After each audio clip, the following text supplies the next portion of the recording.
Career మొదలుపెట్టి నటిగా popularity తెచ్చుకున్నారు అనసూయ. ఫ్యామిలీ కెరీర్ బ్యాలెన్స్ చేసుకుంటూ ముందుకు వెళ్తున్నారు. రీసెంట్ గా ఓ ఇంటర్వ్యూలో అనసూయ గురించి సినీ రచయిత బెజవాడ ప్రసన్నకుమార్ చెప్పిన విషయాలు వైరల్ అవుతున్నాయి. నటి అనసూయ భరద్వాజ్ వరుస అవకాశాలతో దూసుకుపోతున్నారు.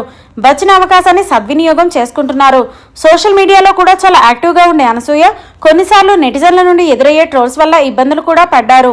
కాగా అనసూయ గురించి ఓ ఇంటర్వ్యూలో సినీ రచయిత బెజవాడ ప్రసన్నకుమార్ మాట్లాడారు. అలీ టాకీస్ అనే షో చేసినప్పుడు అనసూయ పడ్డ కష్టాలు చెప్పుకొచ్చారు. ఎపిసోడ్ షూట్ కాగానే మరో ఎపిసోడ్ కి రాత్రి 7 గంటలకు వచ్చి 1 గంట వరకు రిహార్సల్స్ చేసేదని, ఆమె భర్త బయట కారులో వెయిట్ చేసేవారని ప్రసన్నకుమార్ తెలిపారు. ఒక కొత్త షో టెస్ట్ షూట్ కోసం అంతా ఫిక్స్ చేసుకున్నామని, షూట్ కి 2 రోజుల ముందు అనసూయకి డెలివరీ అయిందని, హాస్పిటల్ నుండి డిశ్చార్జ్ అయిన మర్నాడు రెస్ట్ తీసుకొని 3వ రోజు షూట్ కి వచ్చారని ప్రసన్నకుమార్ తెలిపారు. ఓవైపు షూటింగ్ లో పాల్గొంటూ ప్రతి అరగంటకి వెళ్లి బేబీకి ఫీడింగ్ ఇస్తూ యాంకరింగ్ చేశారని, అలా ఎవరూ చేయలేరని ప్రసన్నకుమార్ తెలిపారు.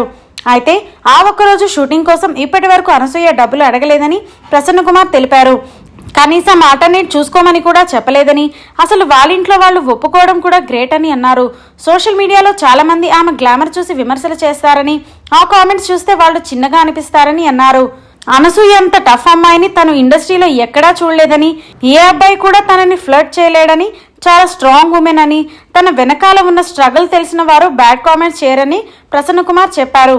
ఇండస్ట్రీలో అనసూయ నెగ్గుకు రావడం వెనక కష్టాలను చెబుతూ బెజవాడ ప్రసన్నకుమార్ ఎమోషనల్ అయ్యారు. ఆయన చేసిన కామెంట్స్ ఇప్పుడు సోషల్ మీడియాలో వైరల్ అవుతున్నాయి.